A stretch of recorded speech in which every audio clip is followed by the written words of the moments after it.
I'm here to share a truth with you. And so I am ready to share my truth. And the truth is, I love scam artists. I mean, I don't love scam artists. I love learning about them. I love reading books about them, watching documentaries about them. I love learning about the teleshopping queen Vanna Marchi in Italy. I like learning how to avoid creeps like Simon Leviev, the Tinder swindler. I even liked watching both Fyre Festival documentaries the day they came out, and have listened to every single radio edit of every Billy McFarland interview that exists in this dimension. I'm obsessed. And I think we can all learn a lot from scam artists. Not like how to live your life or something, but specifically how money functions in our society. So if you're ready to go on this journey with me, today I would like to teach you money lessons from famous scam artists. Yeah. So how did I get here? Well, I'm an artist, minus the scam part. I'm a poet and a filmmaker specifically. And when I started my arts journey full-time over a decade ago, I was unprepared for the amount of grants I'd have to write. Turns out that a lot of being a professional artist is fundraising for your own salary. So I got good at grants. I got so good at grants, I started writing grants for other people. In 1 year alone, through writing grants for folks, running people's fundraising campaigns, supporting mutual aid efforts, I was able to help move $1.3 million directly into the hands of Black trans individuals and organizations.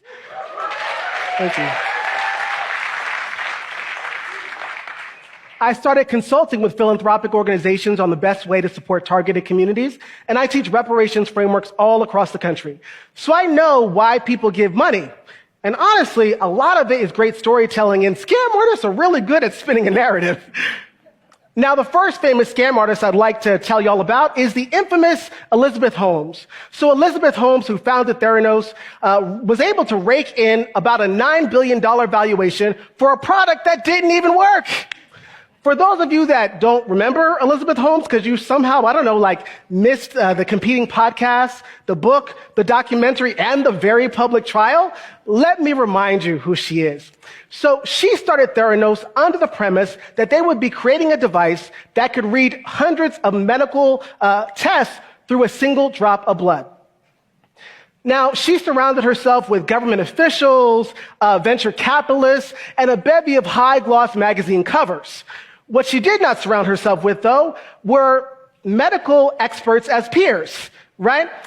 And so for many people, and for many of them that came close to her, they could realize pretty quickly that what she was selling just wasn't real. And so for most folks, it's very clear that Elizabeth Holmes is a scammer. But have you ever listened to the rationalizations of her funders? That stuff is gold. So out of all of her investors, my favorite interview is one with Don Lucas Sr. So Don Lucas Sr., who gave her millions of dollars, was asked to explain, why did you give her so much money? And so he said, well, her great-grandfather was an entrepreneur. And it turns out the hospital near where her family lives is named for her great-uncle. Yeah, so she was supposedly the best of both worlds and had supposedly learned both medicine and entrepreneurship through osmosis. Another gem of an interview was with Tim Draper. So Tim Draper pushed back against an interviewer who asked, now, do you think that Elizabeth Holmes being a family friend of yours had anything to do with you giving her so much money? He scoffed. He's a professional. He doesn't do trivial things like that. He was the first investor in Tesla and Skype. He just knows who's going to go the distance.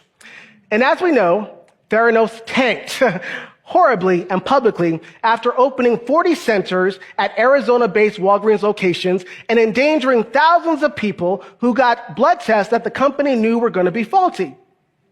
A lie we get told again and again is that broke folks are bad at money.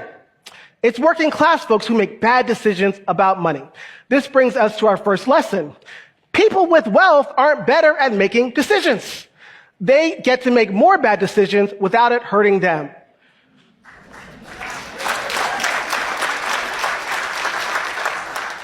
With the added bonus of being able to cause extensive harm to the people over whom they wield power.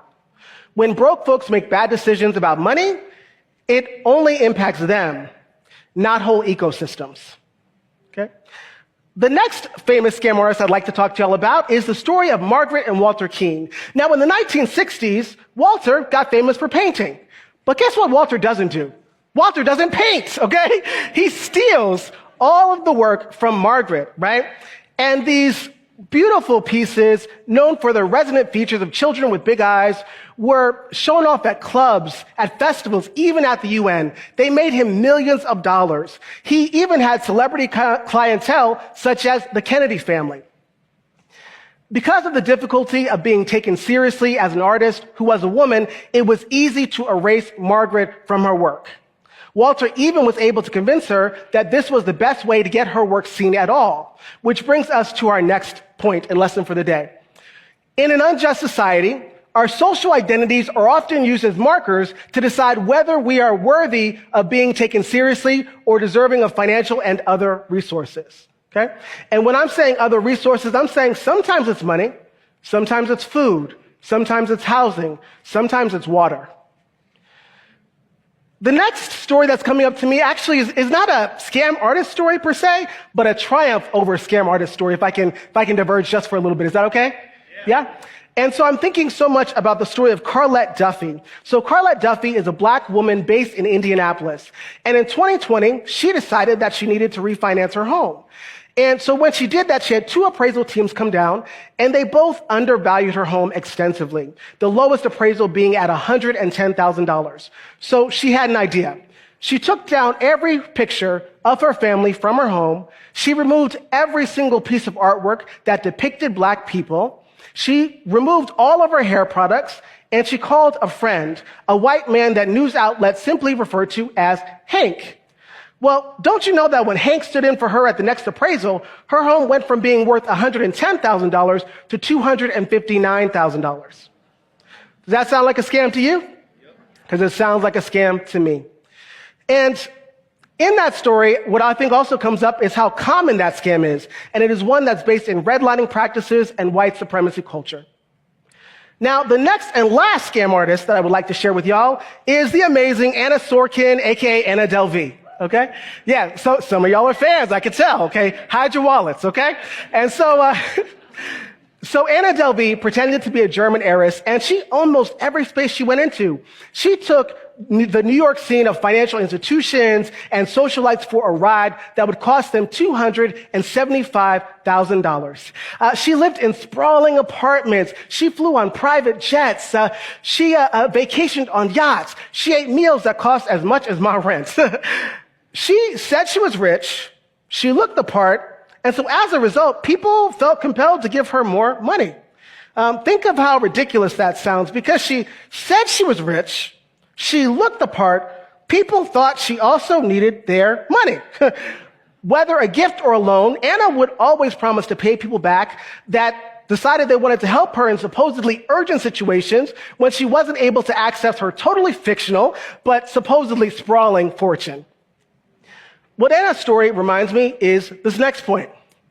Again, in an unjust system, in an unjust society, those who are seen as being able to perform wealth are more likely to get funded than those in actual financial need. Not only is this a gross practice, it's an unsustainable one.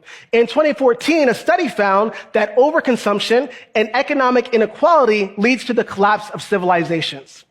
While having a lot of wealth may be able to buy you a PR team to make you more likable to the general population, it doesn't make you a more skilled person. It doesn't make you more capable, and it certainly doesn't make you more perceptive about the sustainability of resources. This idea that wealthy people are somehow more deserving is one that is very pervasive and one that many different types of people believe.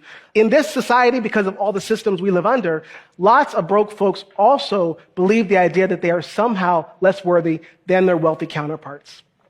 Scam artists actually know something that most of us in this room would deny or refuse to accept, and that is money doesn't typically come from hard work. Money comes to those who hoard it. Money comes to those who are willing to exploit. Money comes to those who work hard to bury the history of where money comes from. Billions of people live on this planet that work hard every single day that will live and die broke.